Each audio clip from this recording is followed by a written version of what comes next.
तो जैसा कि आपको पता है बिहार शिक्षक भर्ती 4.0 का अनाउंसमेंट हो गया है। सितंबर में आपके एग्ज़ाम होने हैं, तो आप लोग अपनी तैयारी को शुरू करिए। और आज के हम इस सीरीज़ में लेके आए हैं हिस्ट्री के इम्पोर्टेंट क्वेश्चन। ये सारे PYQ क्वेश्चन हैं जो TRE 3 TRE 2 में आए हुए हैं। ये हिस्ट्री के क्वेश्चन हैं। आज हम 22 क्वेश्चन देखेंगे। इसके बाद आगे के वीडियो में हम आगे के क्वेश्चन देखेंगे। ओके, तो चलिए स्टार्ट करते हैं। तो पहला क्वेश्चन ये है कि 1826 में सर्वप्रथम हड़प्पा के संबंध में किसने उल्लेख किया था। तो हड़प्पा का पूछ रहा है कि पहला उल्लेख किसने किया था। तो हड़प्पा का जो पहला उल्लेख है वो चार्ल्स मैसन ने किया था। तो इसका सही ऑप्शन हो जाएगा ऑप्शन ए। तो चार्ल्स मैसन ने अपनी एक पुस्तक लिखी थी जिसका नाम था नैरेटिव ऑफ जर्नीज़ में हड़प्पा के टीलों का सर्वप्रथम इसने वर्णन किया था। ठीक है, तो इसका आंसर हो जाएगा चार्ल्स मैसन। कब किया था? तो ये 1826 में किया था, आप याद रखिएगा इसको। नेक्स्ट क्वेश्चन है कि किस हड़प्पा स्थल से लकड़ी को कुरेदकर नाली बनाने का साक्ष्य मिलता है। तो लकड़ी को कुरेदकर नाली बनाने का साक्ष्य पूछा गया है, तो ये मिलता है कालीबंगा से। कालीबंगा का जो मीनिंग होता है वो होता है काले रंग की चूड़ियाँ। और ये जो स्थान है कालीबंगा, ये राजस्थान के हनुमानगढ़ ज़िले में है। ठीक है, यहाँ से लकड़ी के पाइप जैसी नालियों के साक्ष्य मिलते हैं। तो ये भी इम्पॉर्टेंट क्वेश्चन है, इसको आप लोग याद रखिएगा। नेक्स्ट क्वेश्चन है, मौर्य वंश से संबंधित है ये क्वेश्चन कि किस मौर्य शासक को सेंट्रोकोटस के रूप में संबोधित किया गया है। तो सेंट्रोकोटस के रूप में जिसको संबोधित किया गया है वो है Chandragupta Maurya. Option A is the right answer. तो इसको किसने बोला था? विलियम जोन्स पहले विद्वान थे जिन्होंने सेंट्रोकोटस की पहचान किसके रूप में की थी? तो चंद्रगुप्त मौर्य के समय। ठीक है, चंद्रगुप्त मौर्य को आप लोग जानते ही होंगे, मौर्य वंश के ये संस्थापक थे। घनानंद को हराकर, मगध वाले एरिया में घनानंद को हराकर इन्होंने मौर्य वंश की आधारशिला रखी थी, है ना। और संलेखना विधि से इन्होंने अपने प्राण त्याग दिए थे। चलिए आगे बढ़ते हैं। अपने शासन के किस वर्ष में अशोक ने बोध गया की यात्रा, अशोक की बोध गया की यात्रा के बारे में पूछा गया है। तो 10वें वर्ष इसने बोध गया की यात्रा की थी, है ना। और लुम्बिनी की यात्रा कब की थी? तो 20वें वर्ष की थी। ठीक, किस अभिलेख में अशोक त्रिरत्न में विश्वास प्रकट करता है? त्रिरत्न में विश्वास की बात की गई है, तो ये कब करता है? भाब्रू किस में करता है? तो भाब्रू में। भाब्रू को बैराट शिलालेख भी कहते हैं। और ये कहाँ पे मिलता है? तो वो भाब्रू हमको राजस्थान में मिलता है ना। मौर्य में वार्ता पूछा गया है। ये टर्म्स जो आती हैं, टर्म्स बहुत ज़्यादा इम्पोर्टेंट रहती हैं। इसमें हमको वार्ता के बारे में पूछा गया है। तो जो वार्ता था ना, वार्ता संबंधित था कृषि से और था पशुपालन से। ठीक है, पशुपालन से। तो इसका जो आंसर हो जाएगा पशुपालन और कृषि कार्य, मतलब कि इसका आंसर हो जाएगा उपयुक्त में से एक से अधिक। तो इसका डी आंसर इसका राइट आंसर।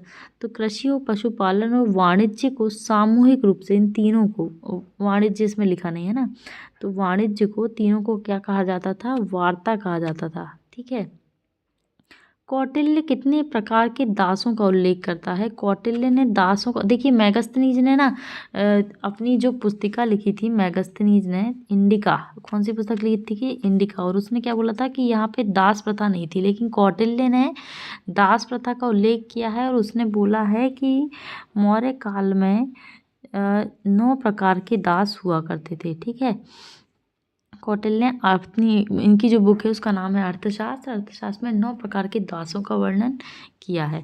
अगला क्वेश्चन है इसी स्लाइड में, देखिए मौर्य प्रशासन में संग्रहण किस क्षेत्र से संबंधित था? तो संग्रहण आपने एक सुना होगा, संग्राहक किसको बोलते हैं? कलेक्टर को बोलते हैं ना, टैक्स कलेक्टर करता है क्योंकि वो, तो ये भी किसके बारे में पूछा गया है? तो संग्रहण। तो संग्रहण का जो संबंध आएगा वो आएगा टैक्स से। टैक्स मतलब भू राजस्व। ये कहाँ से हो जाएगा?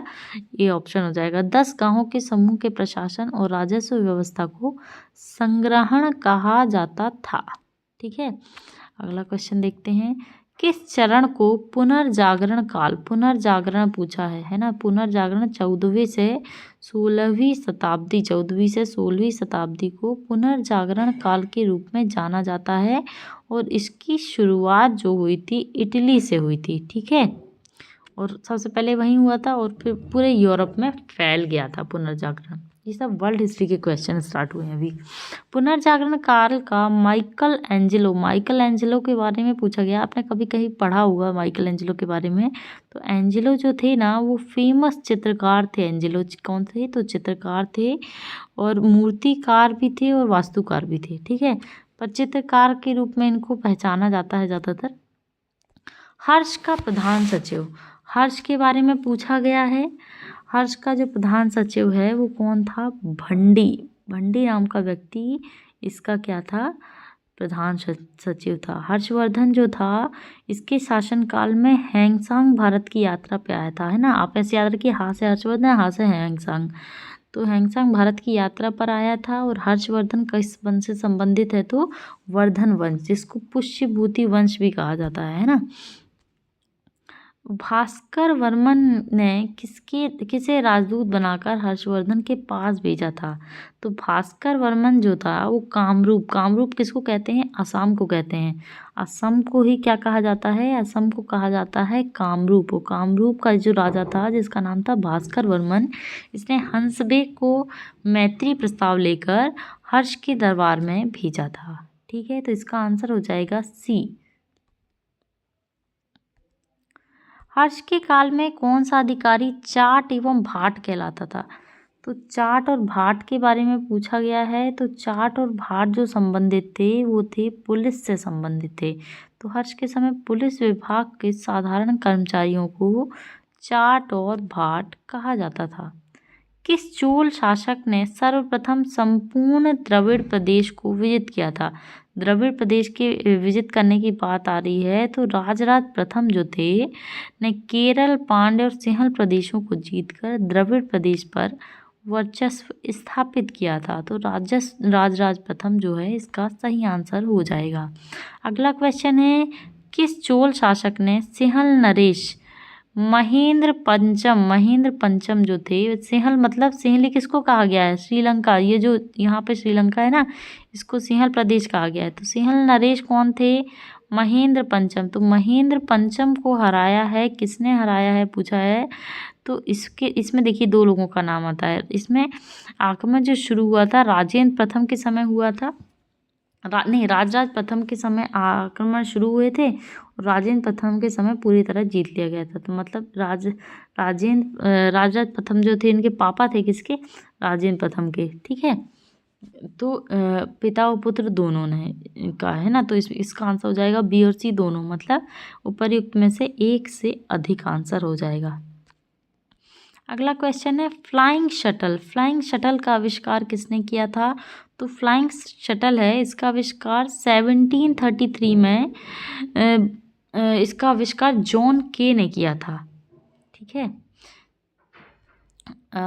किस वर्ष लिवरपूल और मैनचेस्टर के मध्य जॉर्ज स्टीफेंसन ने रेलवे चलाई? रेल के बारे में पूछा गया है कि जो ट्रेन है लिवरपूल और मैनचेस्टर, विश्व की पहली ट्रेन कब चलाई गई थी? तो ये जो चलाई गई थी ये 1830 में चलाई गई थी। 1830 में ऑप्शन दिया ही नहीं गया है, तो नन ऑफ द अबव आ जाएगा, है ना। तो द वेल्थ ऑफ नेशन आप जानते ही होंगे, यदि आप थोड़ा बहुत भी आपने इकोनॉमिक्स पढ़ी होगी तो आप जानते होंगे कि wealth of nation Adam Smith ने लिखा है। एडम स्मिथ को फादर ऑफ इकोनॉमिक्स भी कहा जाता है, एडम स्मिथ, है ना। वेल्थ ऑफ नेशन इन्होंने लिखा है। और कब लिखा था ये? तो ये लिखा था 1776 में लिखा गया था।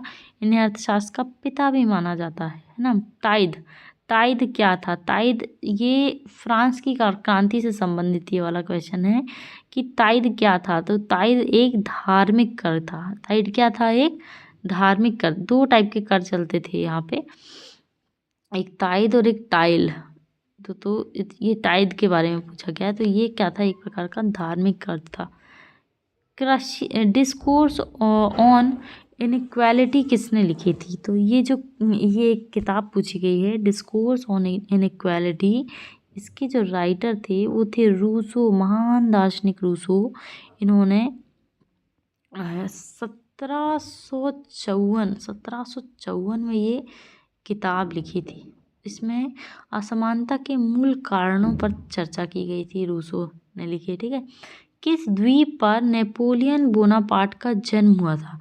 नेपोलियन बोनापार्ट के जन्म के बारे में पूछा गया है, तो कोर्सिका में इसका जन्म हुआ था। इसका जन्म कहाँ हुआ था? कोर्सिका में। कहाँ हुआ था? तो कोर्सिका में नेपोलियन बोनापार्ट का जन्म हुआ था। कब हुआ था? 1769 में इसका जन्म हुआ था, ठीक है। तो ये था आज का हमारा वीडियो। हमने इसमें 22 क्वेश्चनों को सॉल्व किया। ये सभी बहुत इम्पोर्टेंट क्वेश्चन हैं, आप इनको बहुत ध्यान से करिएगा।